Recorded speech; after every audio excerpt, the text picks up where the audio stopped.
Hey guys, welcome to my channel and welcome back to my channel. And make sure you guys like, comment, and subscribe. And let's get into this David and Celeste case. New details came out today, breaking news. Um, let's jump into it. I'm gonna read this on my computer. I'm gonna read it on my computer. So here's my computer. And let's read, y'all. Let's get into it. Okay. Okay, hold on. All right, here we go. It say Los Angeles prosecutors began to lay out their case against singer David in a brief file Wednesday, detailing some of the evidence they plan to present to prove that the musician murdered a 14-year-old girl he was in a sexual relationship with and later dismembered her corpse. In the memo, prosecutors say David, whose real name is David Anthony Burke, met Celeste Rivas Hernandez in 2022 when she was just 11 years old. They began a sexual relationship in 2023 when Burke was 18 and Hernandez was 13. She lived in Lake Elsinore, a small city roughly 70 miles east of Los Angeles. In February 2024, Hernandez's family reported her missing. Sheriff deputies found Burke's phone number and her phone records, and they contacted him, informing him that she was a 13-year-old runaway. Burke claimed that he hadn't known she was a minor and didn't know where she was. She returned home 2 days later. That's because she was with him, and he relayed that message.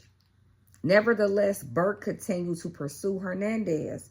Prosecutors say her parents took her phone away, but the singer, according to the brief, drove to Lake Elsinore and paid one of Hernandez's junior high school classmates $1,000 to give her a cell phone so that they could stay in touch.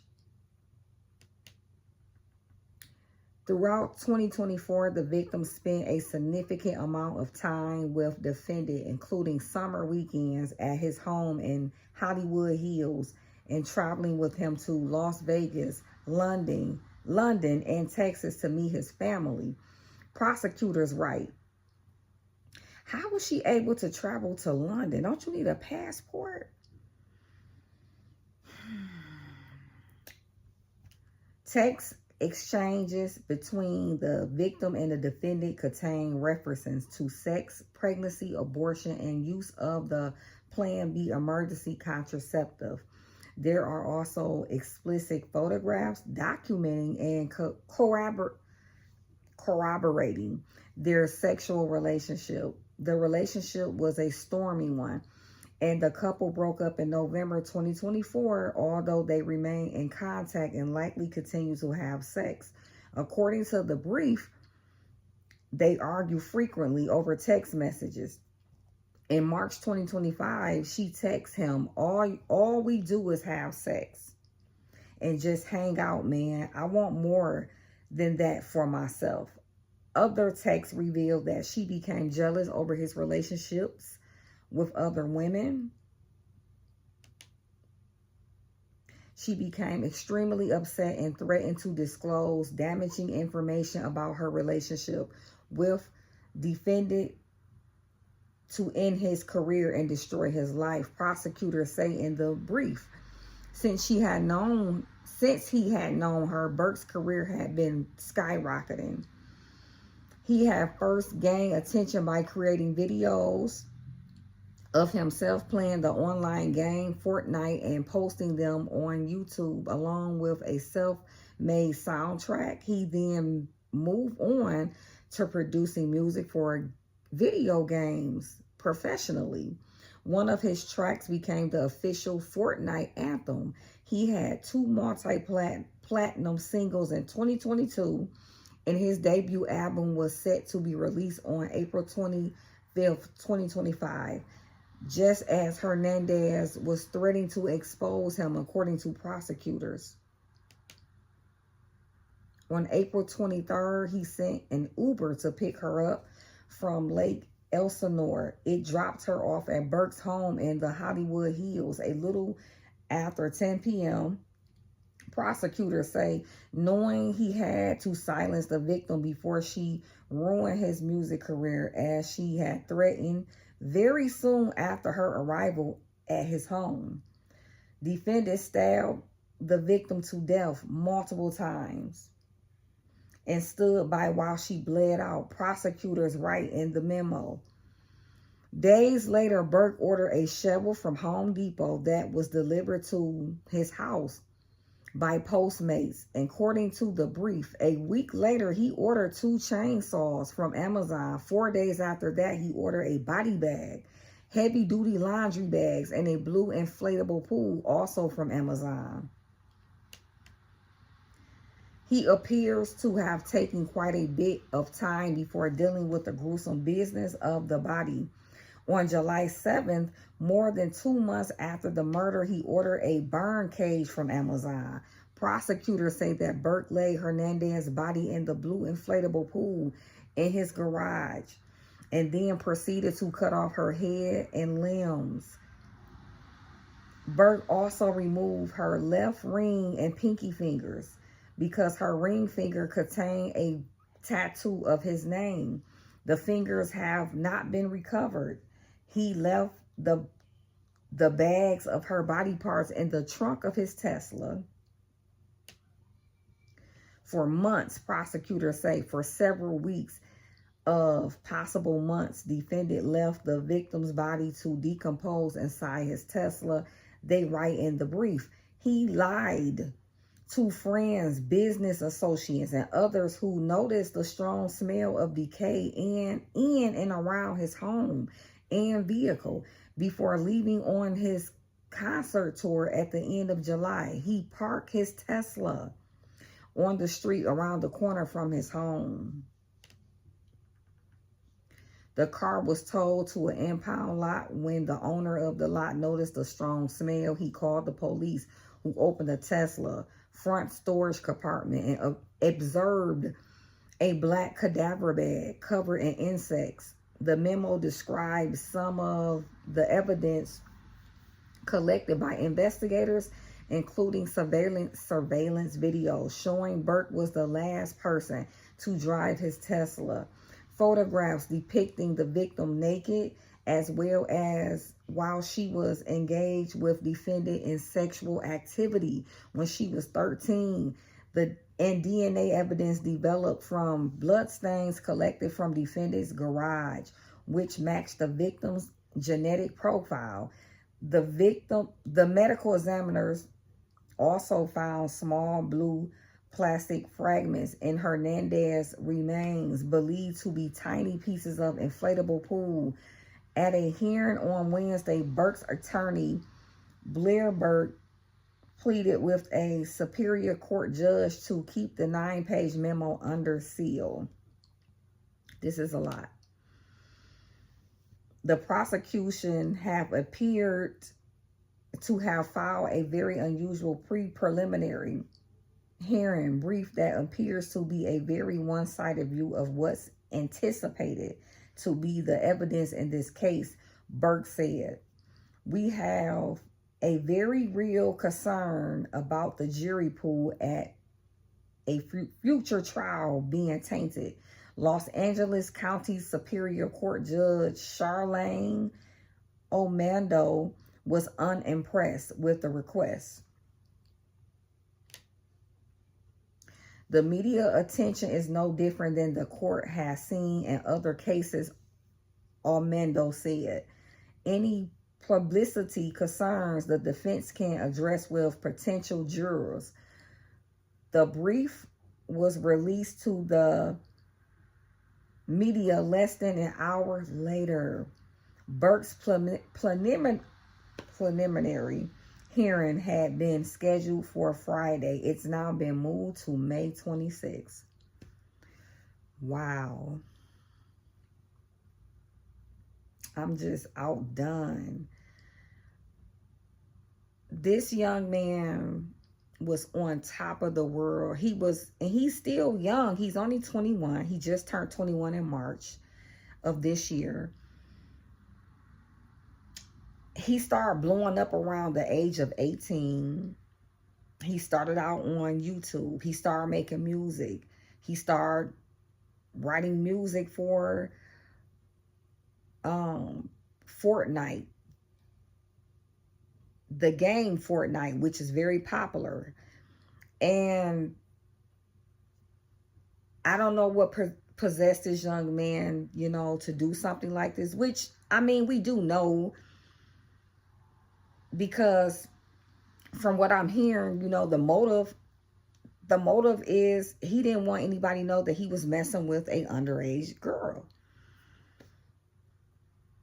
And I know young folks do stupid things. They make stupid decisions when you're 18, 19, 20, 21 years old.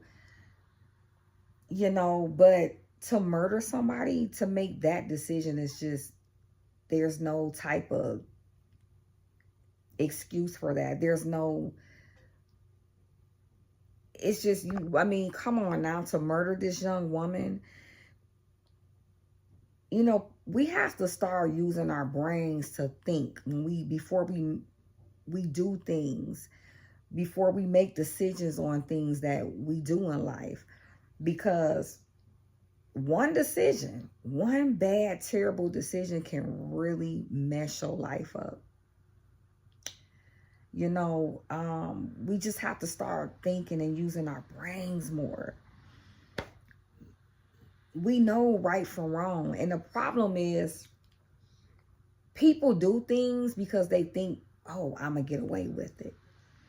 I'm going to get away with it. We have to start thinking, what if I don't get away with it? What can be the outcome of this?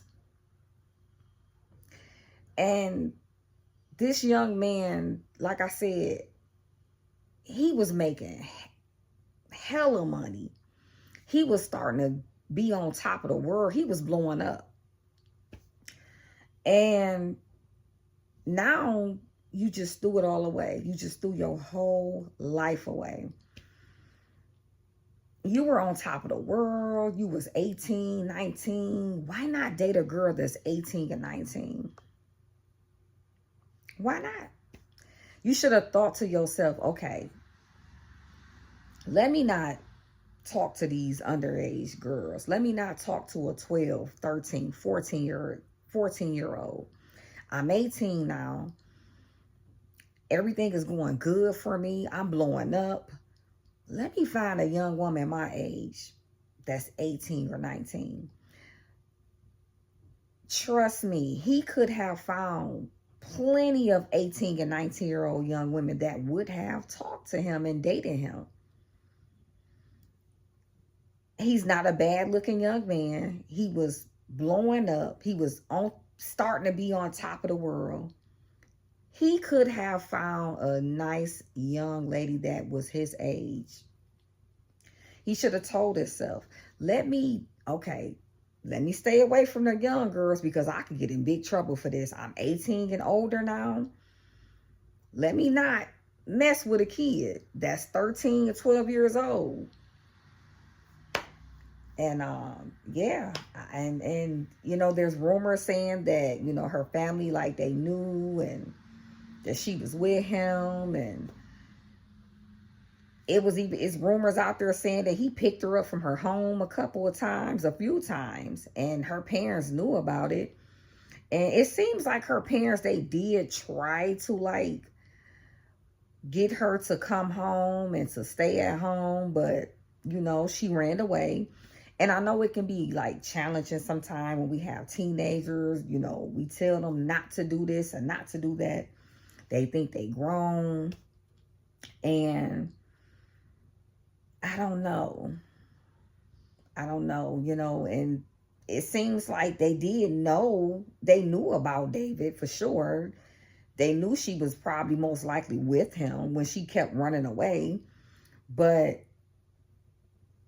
it's challenging to have a teenager. You know, my daughter is 23 now, and I had some challenging times with my daughter. She never ran away or anything like that, but just things like you telling them to do their chores.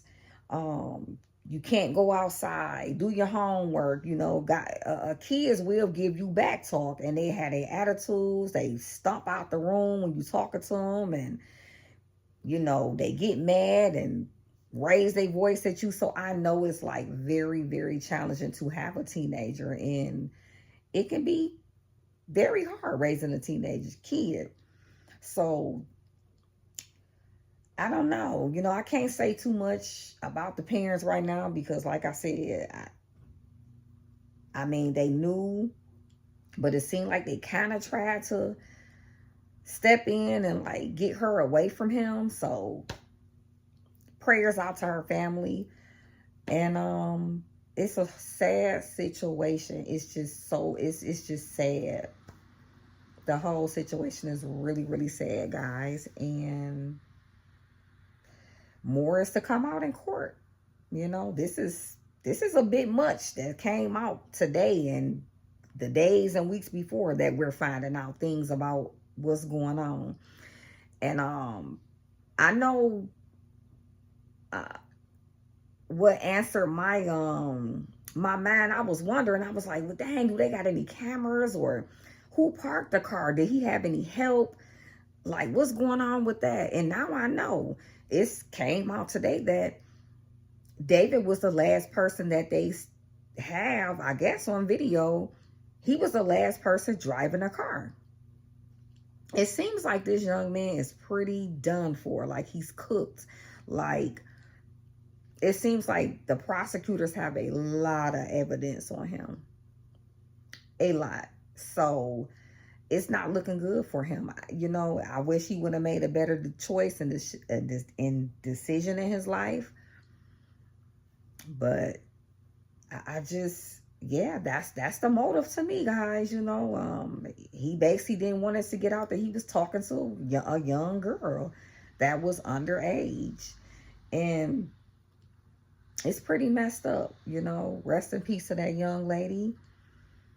She got in her feelings about him, you know. She's a young girl. She's looking up to him like, oh, I'm dating this older guy. You know, he's 18, 19. I'm 13. He got a little bit of change.